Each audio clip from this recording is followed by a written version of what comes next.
I will do a intro later because my brain is like, I can't. So I guess first of all, welcome to the show. This is Happy, Free, and Paid. I think I might put them on both because your story applies to both podcasts. Because with that being said, welcome to this podcast and take a minute to introduce yourself and let the people know how we got connected. How did you find me? Sure. Well, thank you for having me, Dr. Lacy. You know, I am a fan of you and your wonderful work. So, hey, I am Marthea of Hits. I'm going to give you my rundown, right? Because we're talking about all things business and brands. I am known on the social or internet streets as the MSW coach. I'm a three-time award-winning workforce development career counselor and macro-focused social worker.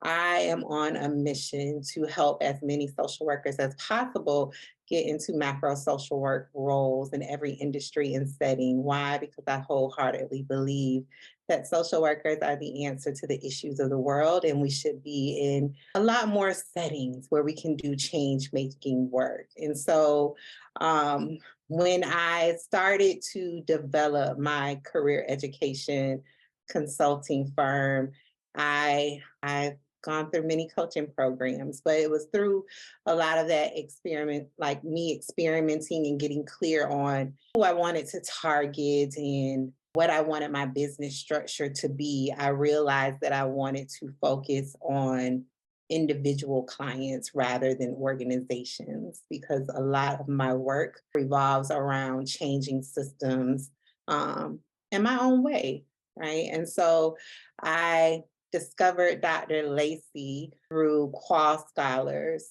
And it's because I'm also a current PhD student at the Florida A&M University in Tallahassee, Florida, where I'm in the educational leadership program. And because I'm the type of person who likes to plan as much as possible as far as like knowing what my next step should be, I went on the hunt for a dissertation coach and I came across Qual Scholars. I told the story the other day in Dr. Lacy's retreat that I engaged with one Instagram post and I knew that she was the person that I wanted to work with. I purchased the literature, the literature course, how to write a literature review course. And when I cracked it open, and she was giving all of the steps and the whys and the hows and all of the things that spark joy in my soul because I have to know the why behind doing things. I was like, oh, I'm signing up for the program.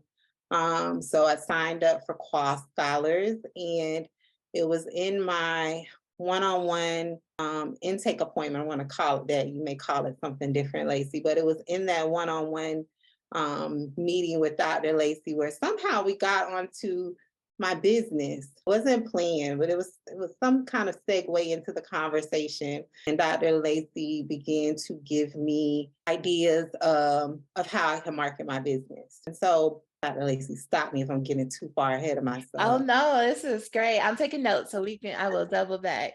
Okay, so it was in that conversation, I was listening. But I wasn't really listening because at that point I was in my business journey of I'm not investing in anything else. And she wasn't trying to sell me on anything. She was just giving me some tips, which were extremely helpful. And so it wasn't until I was inside of Qual Scholars and I saw all of the people she had in her program. I'm like, she is the person I need to be working with for business coaching because she clearly knows what she's doing, right? Because I've been in coaching programs before, and no offense to anyone else, but where they were selling the program, and then once I'm in the program, I'm like one of two people, one of three people. And I was really at the point in my business where I wanted to scale. So from there, I inquired about now the Institute and I signed up, and I'm going to stop there because I know we're going to get into the rest. That's how I discovered you. Yes, I love that. Back when I was on live and I always go live and I'm like, y'all just like me yelling at y'all. Like I plan to go live on Instagram. It happens every time. I'm like, I'm gonna be here for 5 minutes. I'm just coming to say hi. An hour later, I'm like, okay, for real, y'all have to go because I'm yelling. And I do remember you coming and asking questions. And I was like, yeah, I just love to be helpful at the dismay of some of my business coaches who say you do too much. And I'm like, that's just my ethic as a Black feminist. It is not, it's we are a part of a collective. This is not just me as an individual. And so I feel like it's our duty, our collective duty to be helpful because there's room for giving people actual advice that they can use and you building a business. I don't think it has to be one or the other, but that's not what this is. And I will say on your I think it was your welcome call, or maybe it was your call about if you should join. I just remember having this feeling. I was like, this usually folks are in a few camps for me when they are trying to finish their dissertation.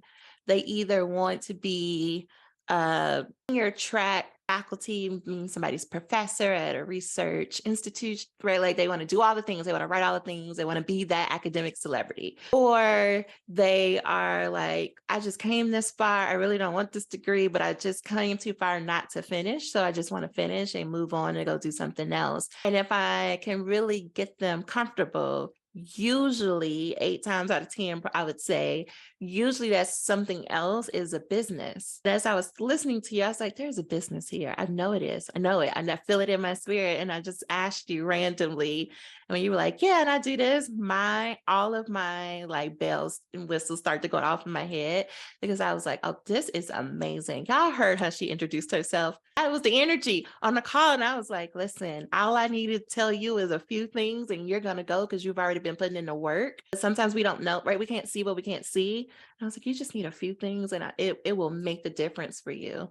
So I felt all of that. I would say like probably the number one question folks have as they were listening to that is, how are you doing a whole business and a doctoral student and full time and a mother and how are you doing all of this? Hmm. When you asked me that a few weeks ago, I was like, how am I doing it? It actually took me 2 weeks to really think about that. And honestly, I approach it as if I'm just working another job because the people that I work with, I'm going to talk about me. A large part of the people that I work with work 2, 3 jobs, right, to make ends meet. And I've done that for many, many years before in my career. So I just see it as, and even with my career and my education endeavors, right? I view that as a second job, more of like this is a short term sacrifice for a long term payoff. And so, how I realistically make that happen is through a lot of time management in my own way. Now, I'm not a schedule planner type person. I try that, it doesn't really work for me. Maybe, maybe I need to learn some new strategies or techniques, but I do it more in an informal way of making certain that I'm very clear on my boundaries. Work for me is between 8 a.m. and 5 p.m. It doesn't go beyond that. I've always been very good at separating the two. When it comes to working in my business, I usually work for an hour before logging into work. So I start my days normally around like 5:30 a.m. Not working on my business, but just doing my normal morning routine. But I usually spend from 6:30 to 7:30 doing something in my business. And then in the evenings after I'm off work from maybe like 5:30 to 6:30 p.m., I spend an hour working on my business. And that's not every day. When it comes to all of the other responsibilities in my life, especially for school, because I just got done with all of the coursework, and we know as doc students, that is a lot, especially in my program. I was taking 3 courses every semester for 2 years straight. A lot of what that looks like is using my weekends to work on my schoolwork, where I can have full, Dr. Lacy, cover your ears because I know you don't like this, where I can have full 8 hours plus to work on school stuff, and not worry about interruptions of other things. So that's a lot of like separating and focusing on one area at a time rather than trying to do all of the things at once. And I no need to cover my ears, but I'm glad you said that because for me, when you are more at in general the stage of being a doc student, being at this beginning of this level of your career, planning is more about for me at least, keeping the overwhelm down, keeping the anxiety at bay. I'm not invested necessarily in one way of planning. It's just more about making sure you have a system that you know what it is that you need to do and how you're separating things. I look at it as a tool to help folks really with perfectionism and people pleasing. Because it shows up if you're someone who has had to deal with that all your life, maybe something from childhood, whatever that looks like. You just need a system. I don't care what the system is, just have a system and that helps you to be consistent. And what I find is that, overachievers, you don't get to a doctoral process if there's not some sort of overachiever in you. Um, Folks feel like, oh, I'm in a PhD program or EDD program, then that means I got to step up my game. I gotta go and like do all the things at once. And it's like, actually, no. You just gotta do this one thing at a time. There's one class at a time. Like, stop trying to do all of that.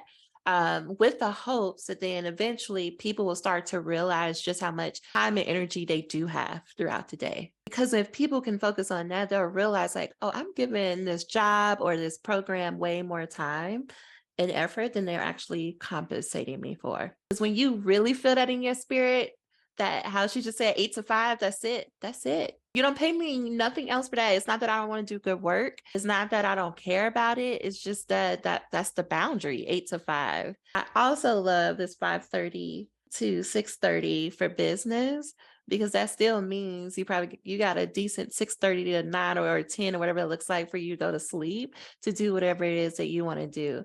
And the weekends, again, if it's 8 hours each day or longer, if it's working for you, it's working for you. Because I've been able to watch you work. It's been like 5, 6 months. I understand it out. I wouldn't even change that. I don't even have anything. I will say in terms of preparation, this is for Marthea, for everyone else who might be in a similar stage. What will start to happen as your business continues to grow and, dissertation things continue to happen and you really realize like, oh, I know exactly what I'm doing in this next step, you will move more towards probably a more stricter way of scheduling or doing things just because you want to do more. But not from a place of I have to because that people are going to see me a certain way. No, it's like I'm passionate about so much and I can't hold it all in my head. So it just has to be whatever your system is on paper, on a calendar, whatever. But I love it. But then people would be like, even though nobody goes anywhere really, you're not hitting the town. Maybe some of y'all are. But people would be like, so what do you do for fun then? First, I guess, define fun, because I hate when people ask me this question. I'm like, work is fun for me. But how do you define fun? And what do you do for fun? So, as a self proclaimed introvert, fun for me includes me laying across my bed and watching YouTube. And my friends know what I mean by that. And they tease me about it, but literally watching YouTube.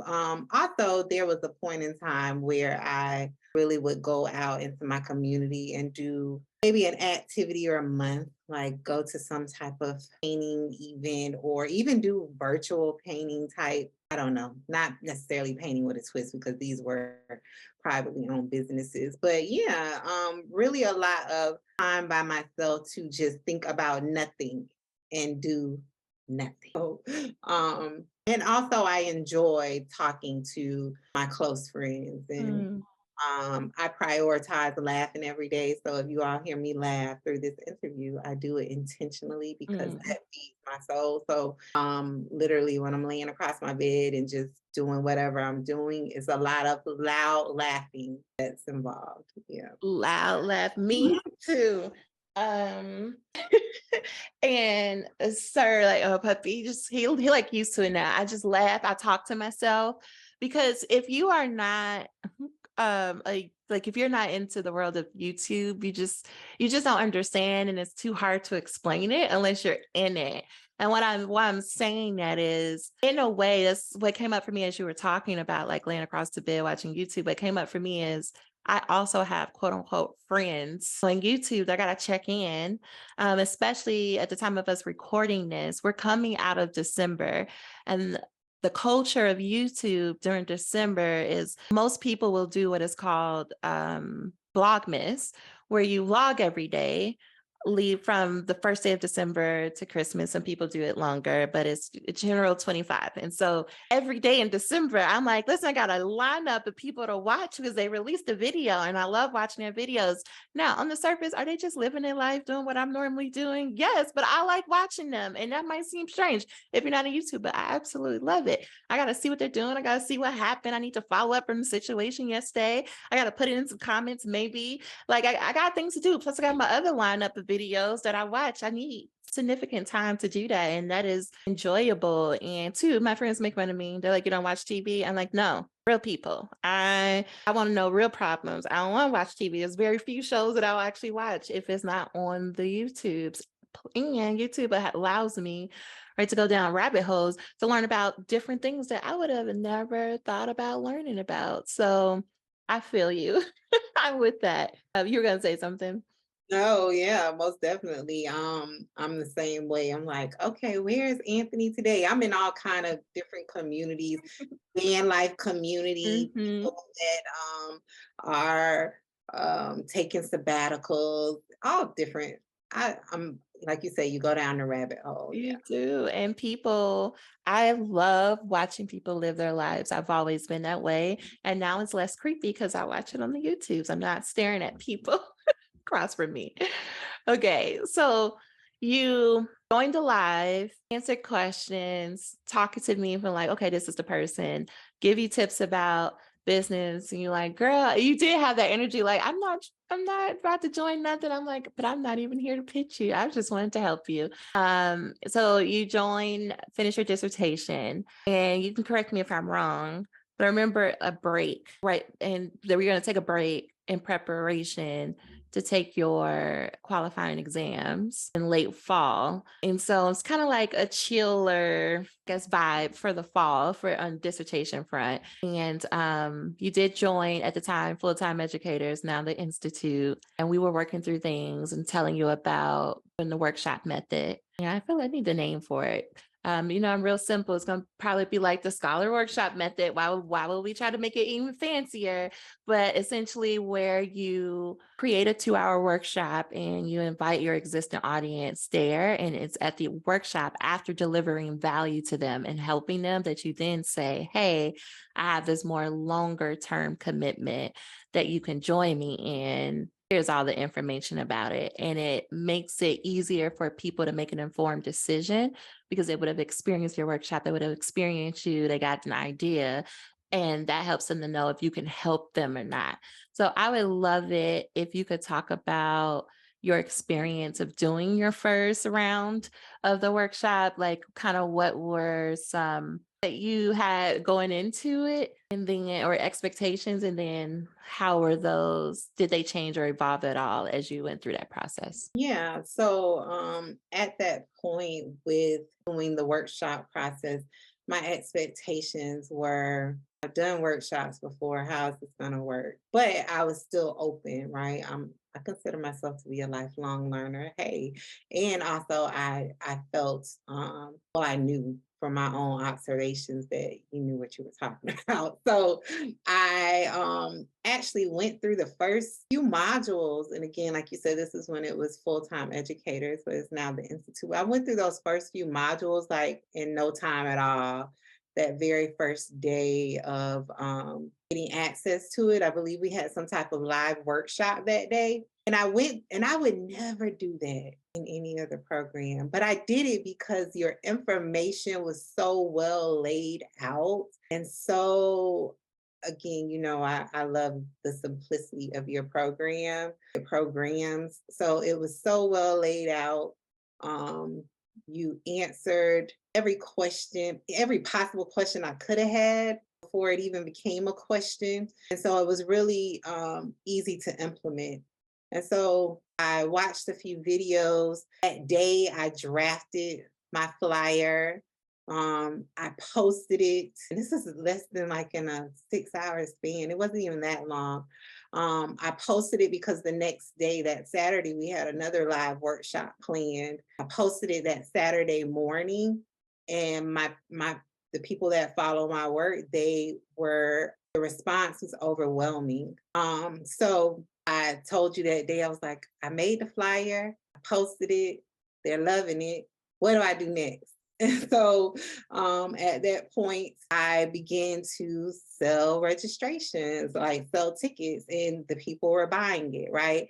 And so, again, my expectation at that point, even though Dr. Lacy, she is the ultimate cheerleader, was like, this is going to be good. You're going to get this number of people. I'm like, okay, girl. Yeah, okay. Yeah. All right. Buddy.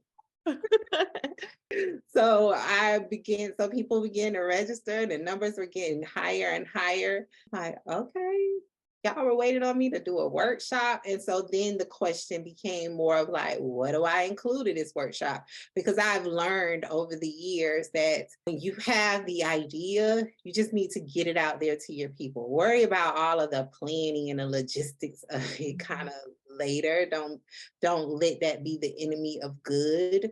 So then I taught with Dr. Lacy, and you helped me really you taught me the process behind designing the workshop, and the things that I should highlight. And it wasn't a heavy lift at all, at all. I think it took me less than 2 hours to put it into a slide deck because it was content that I already talk about every day, just because I'm a subject matter expert around the thing. So it was just me just putting it into Word format. So it wasn't a heavy lift. And I may not be answering your question any longer, but basically from there, when it was time for the workshop to happen, it was a very natural thing because I was talking about something that I know like the back of my hand. Mhm. So there was no nervousness about it.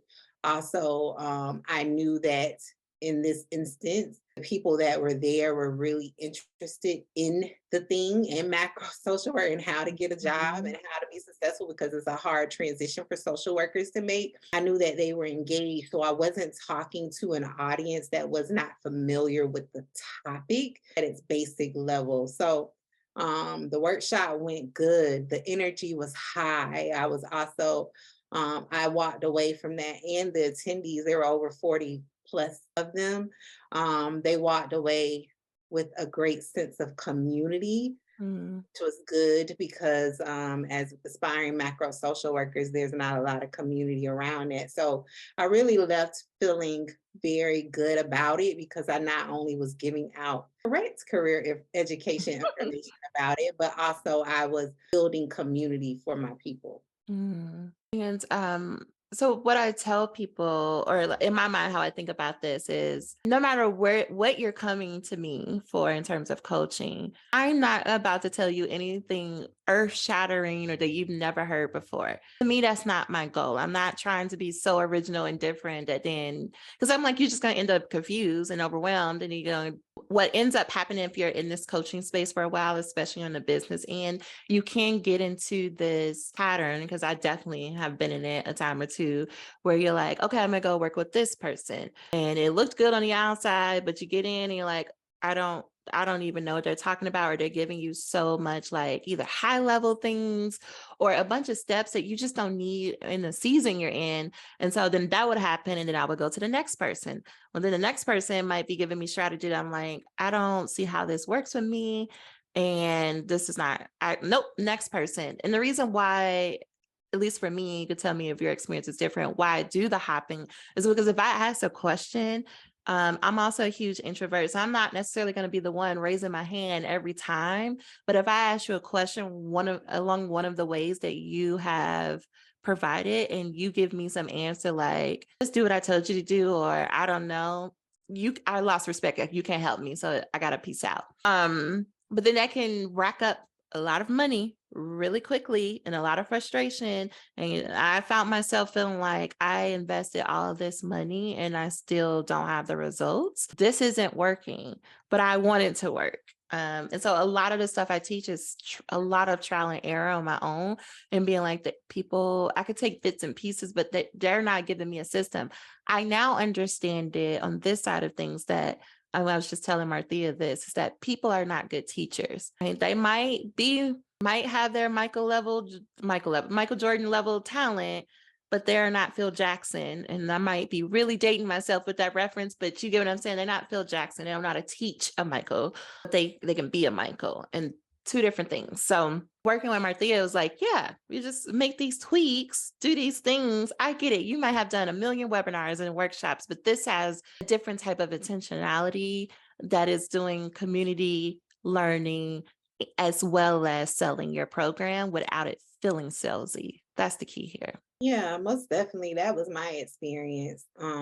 Because when I found you at that point, what I've shared with you before is that I was bleeding money.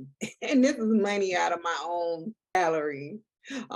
So my experience with some people that I had worked with was they were talking like using a lot of analogies and these elusive terms. Tell me what to do.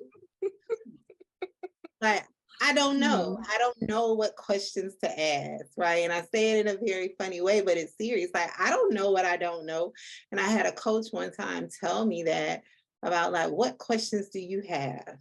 Like in a strategy session. I don't know what questions I have. Mhm. I can just tell you the problem I'm I'm like, experiencing. I don't know what I'm doing. That's why I'm here. So no, I don't have questions. You are the expert. I need you to guide me through this process. And like you said earlier, yes, you were giving me the steps or the strategies of the how to, but you're not being so prescriptive in it, like you have to do it this way.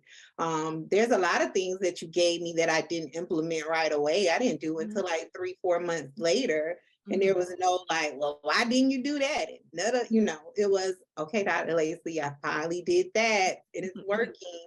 And Mhm. still being the cheerleader. So most definitely, like you say, some people know how to get the win for themselves. And, some people struggle with teaching it. Mhm. And then also what I realized also is that as a baby entrepreneur, that I did not have a good gauge on how to really identify a program that was for me because I was still experimenting. I thought I wanted to work with companies directly. I thought I wanted to, do B2C, but I realized in the end that wasn't what I did. So I wasted a lot of money and a lot of Mhm. time. I learned some things, but nothing that was really resulting in tangible results. Yeah. And I'm sure, right? Because you had clients, and you had that before me. So I don't want anybody to think like, oh, she came in and then everything changed. No, she was doing work. Like, let's be clear. She was putting in work. She was getting some results. She wanted a different type of result. Like she wanted more people and more consistent results, and working with people who not to get our jargony, but like who legit are her ideal client, the ideal people she wants to work with that she knows she can help. That's different than just saying I'll take anybody's money. And what I teach people, because I don't think I finished this thought of the goal here is to make your first $1,000 at the beginning. Whenever you come into the institute, is to make your first $1,000. What that looks like is doing a workshop 3 times, if not more, to get to your first 40 people, because that's 1,000. Marthea hit that on her first one. She went over 40 for the first one. So I was like, that's proof this works. It's proof people resonating with her. And it's also proof that they needed like a baby step before taking the bigger step to join her program. And so while I have people do the whole workshop thing, I'm also asking them to show up on a social media platform 5 times a week. Let it be simple. Let it take an hour max on a Sunday or a Monday and just schedule your posts Monday through Friday and keep that going. And you can speak to this in a minute of like how that worked for you, but like people were already starting to engage and they love like, oh, it's even more. I want to engage more. So by the time she said, hey, I have this workshop, which was probably a few weeks or maybe a couple of months. And that help people to be like, oh, okay, yeah, top of mind. She has all this. She's helpful. She's always showing up. Yes, let me sign up to see. Because this is a business lesson for most people, for y'all listening, is that most people will think, I ain't gonna buy nothing. I'm not gonna sign up. I'm just gonna go and see. That's kind of the attitude. We all do it. We're like, I'm just going to see. They're just trying to get my money. I'm just going to go. And when you show up and the person blows your mind in 2 hours, you're like, wait a minute, let me go find the other money so I could join the thing. And that's what Marthea did. And I would love for you to share even more about your numbers. You share with us like over 40 people registered for the workshop. What happened afterwards? Tell us. So with that first workshop, Dr. Lacy, I didn't write it down. I had 14 people sign up for that Mm-hmm. 14. Mm-hmm. Okay. So I had 14 people sign up for that cohort, which was cohort 7 from that first workshop. And so that was major. Like Dr. Mm-hmm. Lacy doesn't like to give a number as far as how many people you need to register for your workshop, but Mm-hmm. I had created the number of 40. That's my number. And every week she would say, why is that your number? That's the number, and we're sticking to it. So it had over 40, I believe it was like 42, 43 people Mm-hmm. and converted to 14. And so that was the highest number that I ever had in one cohort. Mm-hmm. And so I was very nonchalant about it. And I remember Dr. Lacy just I was like, don't worry about it. I'll cheer for you to cheer for you in the dissertation program and the business program. Celebrate because it's going to be easy to start comparing ourselves to other people and think like, well, it's nothing. It's like, remember the version of you who just wanted one person to do something and then over 40 people sign up for a workshop. And I don't give this number right away because I want people to get into the habit of doing the workshop and posting. But because I saw Marthea is like, I'm like, oh, this is no, we're gonna go. We can go fast because I love a big goal. I love to do a lot of work, but I also recognize that that's just not everybody's way of doing things. But when I saw this, what she was doing, I was like, oh, we doubling down. So that first workshop to have over 40 people join and then 14 people join your program, which I resulted for those of you of that was a 10, not 10 figure. What is happening with my brain? That was a 5-figure launch. And I don't know how comfortable you are getting to numbers. So that's why I'm keeping it very vague. But just know, y'all, like it was a big deal. Because I want you to think about if you made 5 figures, I'm just going to say 10,000. That wasn't the number, by the way. But let's just say if you had an extra 10,000 a month, what would that mean for you personally? And if that all that meant is that you showed up for 5 hours a week in your business, because you heard what her schedule was. If you're just showing up 5 hours a week in your business and you're making 10,000 a month, how much would that do for you in your life? So I saw that happen and I was like, oh, we're doing this again. Let's just double down and do it again. But where were you? I know you were downplaying it, but tell us more about what that did for you, maybe even mentally and emotionally. Mentally it was more of like a sign as to like, yeah, you can do this. This business is a thing, right? Because I have quit many times in my brain from this business. So it was like concrete evidence, like you can do it. You just needed a good system. And so in our first few sessions, I was very clear about I wanted a life of ease. Even though this work has been given to me, right?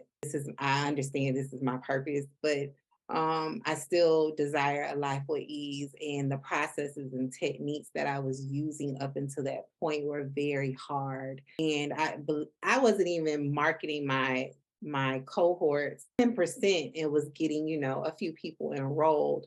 And so I always went into it. Well, I went into the first launch with Dr. Lacy thinking like, this is going to take a lot, especially if this is the goal number. But it really took way less work and a lot less time because of the very simplistic way that you have laid out. So emotionally, it felt like I was finally in alignment. Like it doesn't have to be hard. I don't have to work until my fingers hurt. There were times, and I still do this. I'm gonna do it tonight, where I lay across my bed and create content from my phone. Where before I would sit in front of the computer literally for hours, clicking on things, trying to design stuff, and still have nothing at the end of it. So emotionally, I was at a place like I'm finally at alignment. I'm finally there. And it feels good to my soul. It does not feel hard. I'm very transparent about the fact I've already done a lot of the hard work in my career. I'm to a place where I want to relax. I want to work smarter, not harder. Yeah, it's like that was for young me to do all the things just because. Yes, I am definitely there with you. It's because I tend to get overwhelmed. And people used to read that as, oh, you just don't want to do the work. I'm like, no, I have no problem doing the work. I just need a system to follow. But that goes towards how brains work and whatnot, and people not being, you know, educators. So you've done your workshops a total of 3 times now. So you are on cohort 8, and they started today, y'all, at the time we're recording this. And so you've had success, you had assistant people signing up. What are you most excited about as we move forward in coaching? Oh, and I didn't even mention, I've been about to cut myself, I didn't mention. So you decided to sign up for private coaching for us to do this. And so I don't know if you want to, that was a lot, but I don't know if you want to add that in terms of anything that you're excited for us to work on as we're looking towards the future. Yeah. So with the private coaching, how that became a thing was I logged onto one of the calls for full-time educators now at the Institute, and I was the only one on the call. And Dr. Lacy was like, "You're here. I'm here. I'm ready to work." And she gave me all of the things that I needed. And I implemented it and it worked. It resulted in that first win that we just talked about. So from there, I was like, I finally was coming out of the woods of bleeding money for coaching, and your coaching price wasn't high at all compared to what it could be in other with other people. Let me So do a side note, y'all. She got the dissertation discount. Don't be coming in my DMs talking about what she talking about, because that's not it. Okay, I'm back. that's right. That's right. Yesterday's price is not today's price. So I sat down with my financial like person that helps me budget every month. And I was like, look, because we were already in the zone where she had told me like no more buying of programs. I'm like, this is a program. I need to invest in private coaching. Is this price? She was like, well, these are the questions you need to ask to see, like, are you locked into a contract? Are you blah, blah, blah, blah, blah. So I messaged Dr. Lacey and I was like, can you tell me a little bit more about the one-on-one coaching? Like, how long is it? All of the things. And so the plan was to see first if it really was what I needed, because again, I've signed up for things that wasn't really in a direction that I ended up wanting to go in. And after our first few sessions, well, you told me what the terms were. I said, oh, yeah, I can commit to that. And so I registered that night. And so one on one coaching has been a game changer because it's an hour of talking about, yes, business strategies and marketing and strategic planning, which I love strategic planning, like really thinking about what's the next goal after the current goal. But Dr. Lacey likes to also talk about other areas of your life that affects your business. And at first I was like, no. And then after the first time, I was like, oh, that really felt good talking about that. And then there was a point in time where something was affecting my business personally that I really wasn't paying attention to. And Dr. Lacey was like, look, you need to address this because it's affecting your money. And so I am the type of person, which is another reason why I love to watch YouTube. I'm a story collector. I really love to listen to other people's experiences. And one thing about Dr. Lacey is she's very transparent about her experiences, which I really enjoy. So I really listened to what she was sharing with me. And I was like, you know what? It's time. So I addressed that area in my personal life, and my business has been thriving ever since. So signing up for the one-on-one coaching really was more of a holistic thing that I needed to do. I needed more than just strategy or the how to or the technical pieces behind the business. I realized more and more that there are other things in other areas of my life that I need to prepare myself for, or in your words, fortify myself for. And so it's really been helpful to get that one-on-one attention. And so there are many times where we're not just talking about all things businesses. We're talking about other subjects again, which has been very helpful because it's really helping me address things that I needed to around my mindset, which stems from my background, and just like me more so looking into the future as far as okay, what do I need to fix now in preparation for what will come when my business really scales to the point where I want it to be. Absolutely. Because I tell people, at least what I've noticed is that when you if you get to the 30, around the 30K mark in business and you decide you want to go beyond that, you already have a proof that your business model works. Now, sure, are there some things you can tweak and change? Absolutely. You have proof that you have a product that solves a problem that people want. And what we tend to do, just because of socialization, a lot of stuff we don't got time to get into, what we tend to do is thinking,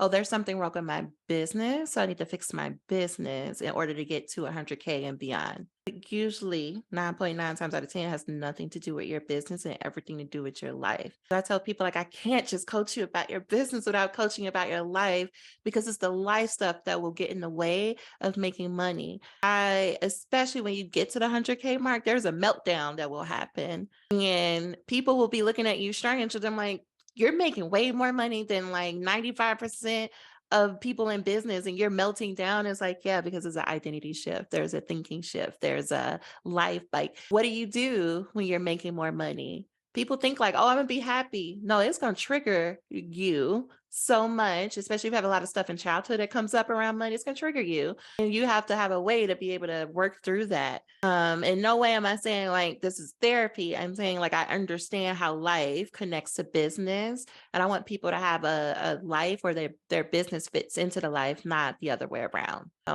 Thank you for those words. Any like words of encouragement or wisdom that you were offered to people if they were thinking about working with me, either one-on-one or joining the institute? Yeah, most definitely I would say do it because it's a great opportunity to start the work now of getting clear around addressing whatever work you need to do, right? You could have the expertise, the knowledge for the content of your business that you are going to monetize, but again, there are other areas that you need to work on.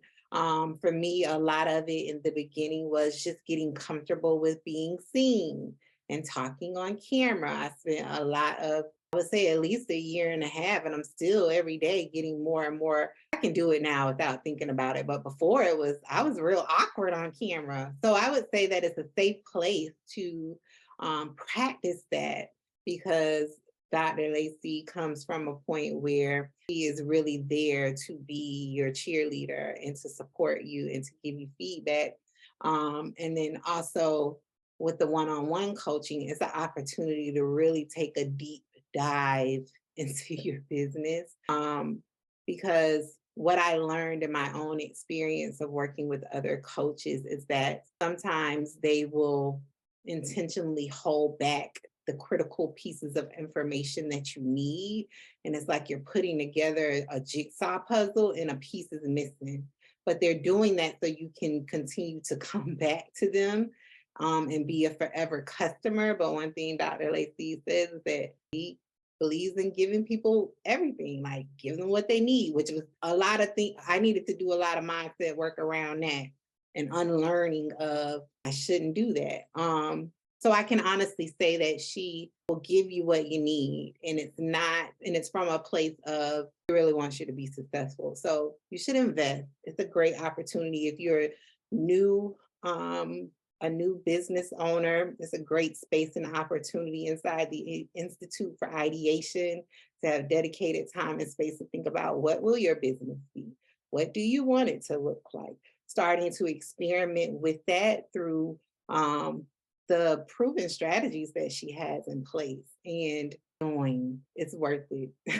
Thank you so, so much. There's so much, y'all, I wanted to get into, but we're at time and I want to be respectful. But I want to say thank you so much for coming on the podcast and sharing your experience. If I have any say, this will not be the last you'll hear from her because there's sweet. I mean, when I tell y'all there's so much we didn't get into, we didn't. But this is not, it's not like she is like some fairy dust magic unicorn. Like, no, she's magical. Don't let me be mistaken. I'm saying it's not like she did something that you wouldn't be able to do, y'all. Business gets to be simple and it gets to be, dare I say, like easy. Because making money is easy. It's all the other stuff surrounding it that makes it really complicated. Where can people find you if they want to follow up with you? Yeah, so you can connect with me on Instagram at the_MSW coach. Or you can connect with me on LinkedIn at Marthea Hits. Also, you can put in the search bar the MSW coach. LinkedIn will probably be the best place for you to connect with me. I love it. Well, thank you. And we'll definitely put all that in the show notes for folks to be able to click. And I hope that you have a good rest of your day. And we'll definitely talk to you next time. Great, thank you. Bye, y'all. Bye.